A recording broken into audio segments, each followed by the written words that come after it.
Hello, everyone, and welcome back to the Verlicity AI podcast. I'm Cristian Worthington.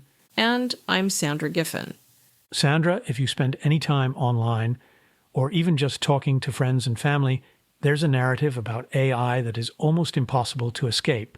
It's a story of obsolescence, a gloom and doom prediction of a future where millions are out of work, their skills rendered worthless overnight by a silicon brain that can do their job better, faster, and for free. It's a powerful and frankly terrifying narrative, Chris. And we can't just dismiss it as science fiction. The anxiety people feel is real, and it's backed by some startling numbers. Recent surveys show that nearly half of all workers, 47%, view AI as a direct threat to their jobs. Almost 40% are worried that AI might make some or all of their job duties obsolete in the near future. Exactly. And that anxiety leads to some pretty dark visions of the future. The most common one involves legions of unhappy, unemployed citizens cashing guaranteed income checks from a government that's just trying to keep the peace. But on this podcast, we think that vision is ludicrous. It fundamentally fails to grasp the nature of humanity and our single greatest talent, adaptation. And that's what we want to tackle today. We're not here to dismiss the anxiety. In fact, we want to validate it. The American Psychological Association has found a direct link between this worry about AI and poorer mental health outcomes. People concerned about AI are more likely to report that their work has a negative impact on their mental health and are more likely to experience symptoms of stress and burnout. That fear is legitimate, but we want to dissect it, understand its historical roots, and present a logical, data-backed case for a much more positive, and we believe, a much more feasible vision of the future. That's right. We want to introduce a fundamental principle that will guide our entire discussion today, a line we've used before, because it gets to the heart of AI's true impact. The idea is simple. Everyone got a promotion. We believe AI won't make us obsolete. It will make us all move up the value chain. It will turn workers into supervisors, practitioners into directors. So today we're exploring a positive vision of the AI economy, one grounded not in fantasy, but in the undeniable story of human progress. Sandra, I think the first and most powerful objection people have to this optimistic view is the classic line, but this time is different. They'll say that previous technologies, like the steam engine or the tractor, replaced human muscle. AI is coming for our minds, for the cognitive skills that we thought made us unique. It feels like an existential threat in a way that a machine on a factory floor never did. That's the core of the anxiety, and it's a compelling argument on the surface. But the fear of technological unemployment is one of the most consistent, recurring themes in human history. It's not a new phenomenon. As far back as the Roman Empire, Emperors Vespasian famously refused to use a new, more efficient machine for transporting heavy goods, reportedly saying, "You must allow my poor hauliers to earn their bread." In the 16th century, Queen Elizabeth I refused to grant a patent for a new knitting machine, fearing it would bring them to ruin by depriving them of employment, thus making them beggars. So this feeling that a new machine will destroy society is something we've been grappling with for centuries. For millennia. Of course, the most famous example is the Luddite movement in the early 19th century, where English textile artisans whose livelihoods were built on manual weaving protested the introduction of mechanized looms that threatened to make their craft obsolete. Their name has become synonymous with being anti-technology, but their fear was rational. Their world was changing in a fundamental way. And that brings us to the example you mentioned in the intro, the tractor. It's a perfect case study for the kind of massive economic shift we're talking about. It's a staggering transformation. In the year 1900, 41% of the entire U.S. workforce was employed in agriculture. Think about that. Nearly half the country worked on farms. By the year 2000, after decades of mechanization kicked off by the tractor, that number had fallen to just 2%. Yet we didn't end up with 39% of the population permanently unemployed. Instead, The very definition of a farmer was elevated. The job was promoted from a role defined by grueling manual labor to one of a skilled technician, a business manager, and a logistics expert who uses GPS-guided machinery to cultivate vastly more land with incredible efficiency. The job didn't disappear. It moved up the value chain. But I think there's an even more powerful and recent parallel for the kind of white-collar disruption people fear from AI, the introduction of the ATM. The ATM paradox is perhaps the single best historical analogy we have. When ATMs were introduced in the 1970s and became widespread, the prediction was clear and universal. The bank teller was a dead profession. Why would a bank pay a human to do something a machine could do 24/7? It seems like an open and shut case. It does. But that's not what happened. The ATM automated the most routine, low-value task of a bank teller, counting and dispensing cash. This made it much cheaper to operate a bank branch. The number of tellers required for an average urban branch dropped from about 21 to 13. But because the cost of running a branch fell, banks opened more of them. For decades, from the 1980s through the mid-2000s, the total number of bank teller jobs in the U.S. actually increased.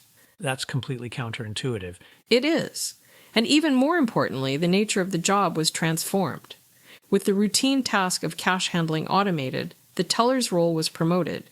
It shifted to focus on higher value, uniquely human skills, building customer relationships, solving complex problems, and cross-selling more complex financial products like loans and investments. The job became less about being a clerk and more about being a relationship manager. This pattern is so consistent across history that we can map it out. The pattern is undeniable. The anxiety always focuses on the job being replaced, but the reality is that a specific, tedious task gets automated, and the human role evolves to focus on things that require more strategy and judgment. For example, there were once people who were human calculators, who did nothing all day but mental arithmetic. Today, computers have completely absorbed that role, but these human calculators have been replaced by legions of bookkeepers, financial analysts, accountants, and people in strategic roles. Precisely. This is the crucial distinction that can diffuse so much of the anxiety. Technology historically doesn't come for your job. It comes for the most repetitive, least engaging parts of your job. And in doing so, it frees up human potential to be redeployed to more valuable and, frankly, more interesting work. It gives you a promotion. This idea of being freed up to do more interesting work really resonates with my own recent experiences, especially with AI-assisted coding. For years, a huge part of my job as a developer involved what I'd call plodding. It was the slow, methodical, and often tedious work of writing boilerplate code, hunting down syntax errors, and managing all the little technical details that are necessary but not creative. It's the digital equivalent of digging a ditch by hand. It's the low-value, repetitive part of the task. Exactly. But when I started using an AI coding assistant, it was like being handed a power tool. The AI took over almost all of that plodding work. It handled the syntax. It wrote the boilerplate. It suggested fixes for common errors. And suddenly, I was liberated from the ditch digging. I could spend my entire day operating at a higher level, focusing on the things that actually matter. The overall architecture of the system, the logic of the user experience, and the strategic direction of the project. I wasn't just a coder anymore. I was the architect and the project lead. In every meaningful sense, I got a promotion. Your personal experience perfectly illustrates a formal economic framework developed by researchers at MIT to understand technology's dual impact on labor. They separate the effects into two distinct categories: automation and augmentation. Okay, so what's the difference? Automation is what we typically think of when we fear technology. It's when a machine takes over an existing task that was previously done by a human. The AI writing basic code for you is a perfect example of automation. This is the job displacement effect. But then there's augmentation. This is when technology enhances human capabilities, making a worker more productive, more capable, and able to perform entirely new tasks. The AI allowing you, as a single developer, to design, build, and test a complex application at 10 times the previous speed is a powerful example of augmentation. So automation replaces, while augmentation empowers. Precisely. Now, what's interesting is that the MIT study found that since about 1980, the job-displacing effects of automation have been stronger than the job-creating effects of augmentation. This helps explain why the anxiety is so acute right now. For the past 40 years, many workers have felt the sting of automation more than the benefit of augmentation. But we believe generative AI is poised to change that equation dramatically. Why is generative AI different? Because, unlike previous waves of technology that primarily automated physical labor or routine cognitive tasks like calculations, generative AI is a uniquely powerful augmentative tool for non-routine creative and strategic work. We're already seeing this across highly skilled professions. In healthcare, AI is augmenting the work of doctors by helping analyze medical images and identify potential diseases, freeing the doctor to focus on patient care and treatment strategy. In law, it's augmenting lawyers by conducting legal research in minutes that used to take days, allowing them to focus on crafting arguments and advising clients. It's a tool that has the potential to create a mass augmentation event, supercharging the productivity of skilled professionals everywhere and rebalancing the scales back toward empowerment. There's another piece of this puzzle that I think people miss, and it gets back to the story I mentioned in my outline about the invention of the backhoe. The whole point of a backhoe was to make digging holes easier, to automate the work of a dozen men with shovels. The logical assumption would be that after its invention, society would need far fewer hole diggers. But the result was the exact opposite. The result was an explosion in hole digging. We didn't just dig the same number of holes more efficiently. We started digging bigger, deeper, and more complex holes. We dug foundations for skyscrapers, trenches for continent-spanning pipelines, and tunnels for subways. The scale of our ambition grew in direct proportion to our ability to do the work more easily. We didn't do less work. We invented more work to do. You've just perfectly described a core economic principle known as the Giffin paradox. It was first observed in the 1860s by the English economist William Stanley Jevons. He noticed that James Watt's new, hyper-efficient steam engine, which required far less coal to produce the same amount of power, didn't lead to a decrease in coal consumption. It led to a massive increase. How does that work? Because the new engine made coal a much cheaper and more effective power source, it unlocked a wave of new innovations and applications for steam power across countless industries. The demand for this newly affordable power exploded, and total coal consumption soared. The paradox is that a leap in efficiency often leads to a greater overall consumption of the resource. And you're saying the same thing is happening with AI. It's the Giffin paradox for the digital age. AI makes the cost of generating code, creating marketing content, or producing business analysis radically cheaper and faster. The paradox predicts that the result won't be that we simply do our existing work with fewer people. Instead, the demand for more sophisticated software, hyper-personalized marketing, and deeper business analysis will explode to fill this newfound capacity. This connects directly back to my coding experience. I said that the workload mysteriously increased even as my productivity soared, but it wasn't a mystery at all. It was the Giffin paradox in action. Because I could suddenly build and test a new feature in an hour instead of a day, the ambition for the entire project expanded. We started adding features and exploring ideas that would have been unthinkable before because the cost of trying them had plummeted. Exactly. This principle is the most powerful economic rebuttal to what's known as the lump of labor fallacy, the mistaken intuitive belief that there is a fixed, finite amount of work to be done in the world. The Giffin paradox shows that human wants and needs are not static. When a capability becomes cheap and abundant, we don't just consume the same amount for less. We invent entirely new ways to use that capability, creating new industries, new demand, and new jobs, required to manage that newfound abundance. So if AI is automating the tedious tasks and the Giffin paradox is creating an explosion of new demand, what does the human job actually become? For me, it was a profound mindset shift. My economic value was no longer tied to the number of lines of code I could write in an hour. It was suddenly tied to my taste, to my vision for the product, and to my ability to critically judge the AI's output. I was no longer the practitioner. I was the director. I became, as our outline puts it, the ultimate decision maker for the project. And that personal experience is a microcosm of the shift happening across the entire labor market. The economic value is moving away from the generation of raw work and toward the selection, refinement, and strategic direction of that work.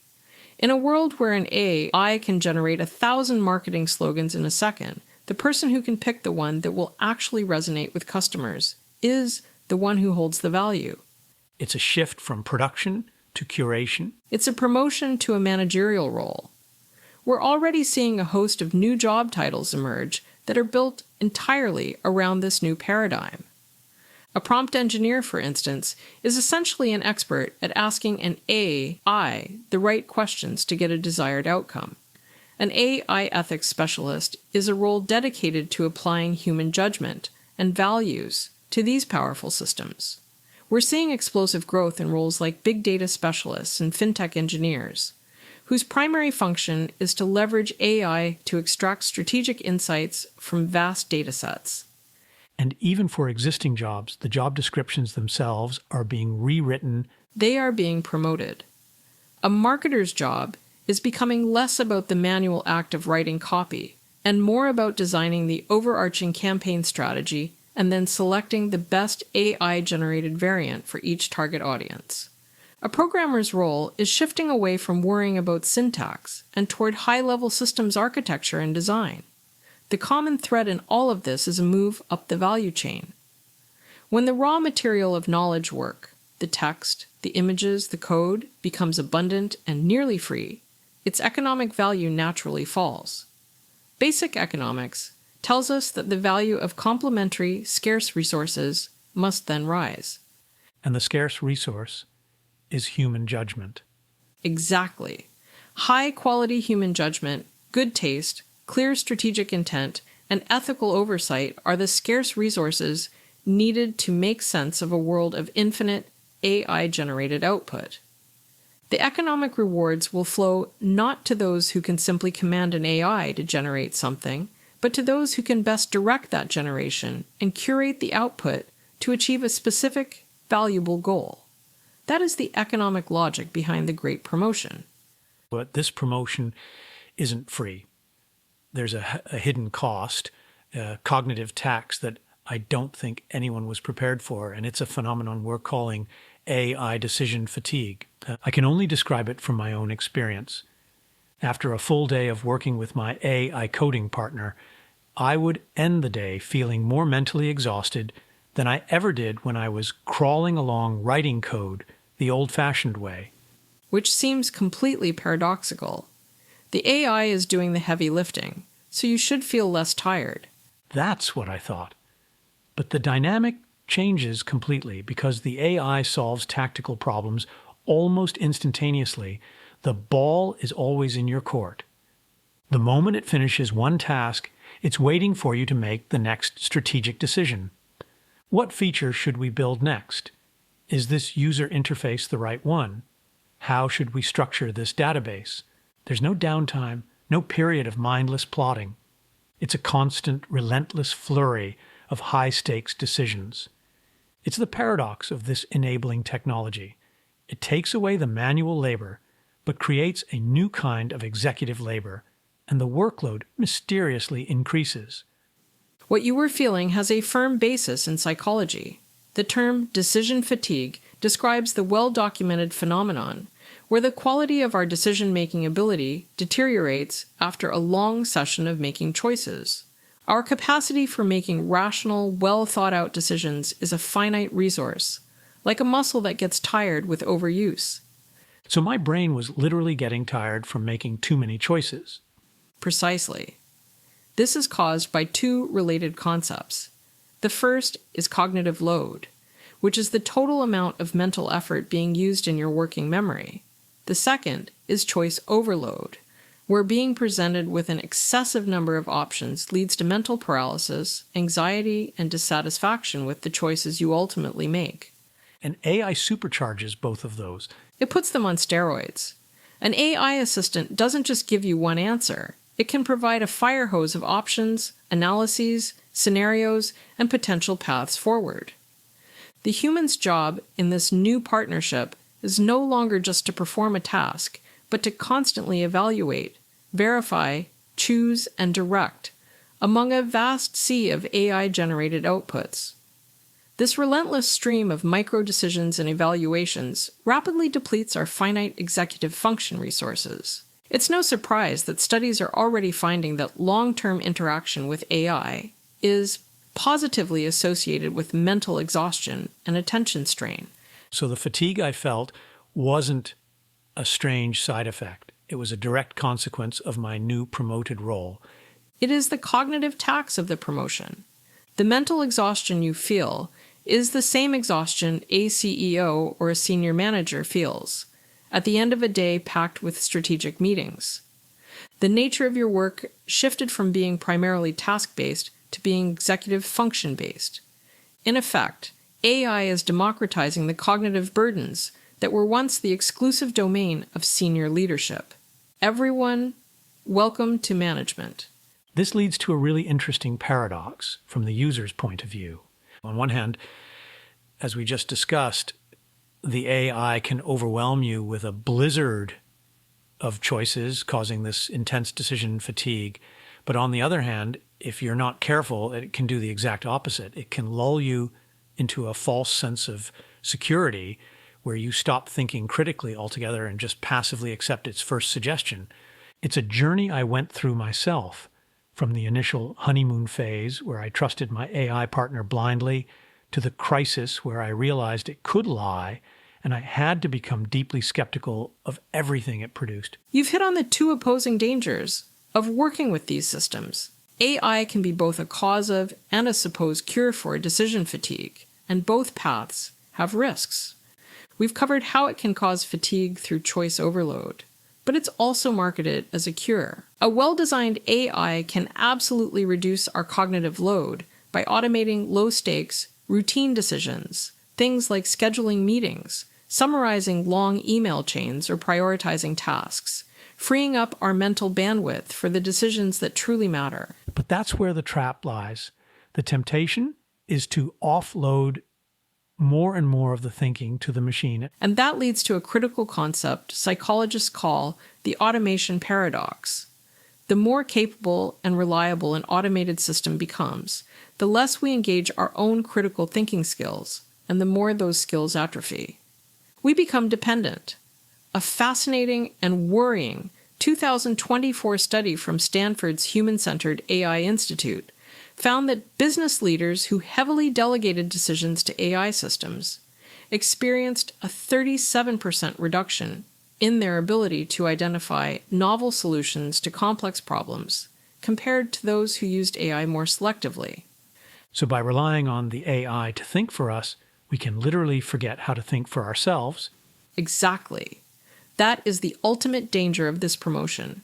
It's the risk of becoming a manager who can't actually manage, a director who has no direction of their own. This is compounded by the very nature of how these models are trained. They are often optimized to be agreeable, to give you an answer that sounds plausible and that you are likely to approve of. This can create a dangerous confirmation bias machine that validates your worst ideas with beautifully written persuasive prose. Passively delegating your thinking to a sycophantic machine is a recipe for disaster. So, we've covered a lot of ground today.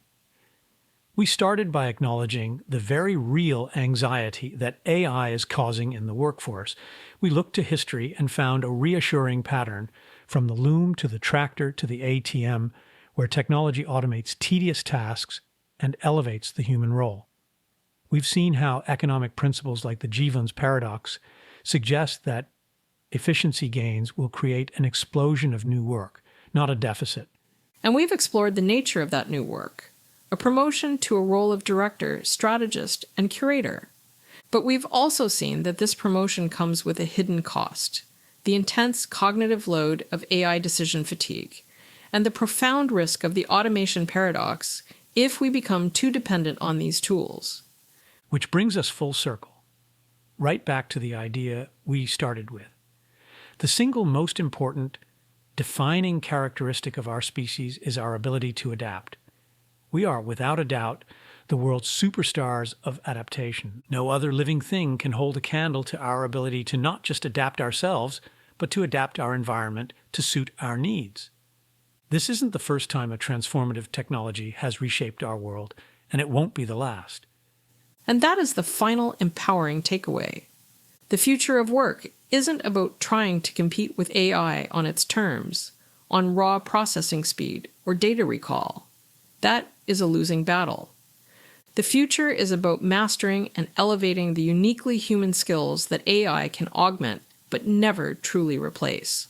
Strategic vision, creative problem solving, deep empathy, ethical judgment, and personal taste. The promotion that AI offers is a promotion into becoming more strategic, more creative, and ultimately more human. The anxiety we feel is real, but it is a growing pain. It is a symptom of a profound and positive transformation, not a sign of our impending obsolescence. We'd love to hear your thoughts on AI anxiety and the future of the AI economy. You can find us on X at Verlicity AI, on YouTube, and all the popular podcast apps. And if you like this episode, please share it with a friend who might be feeling a little anxious about the future. It's a conversation we all need to be having. Until next time, I'm Cristian Worthington. And I'm Sandra Giffin. Stay curious and embrace your promotion, and don't be anxious, because we promise there will be another episode of the Verlicity AI podcast.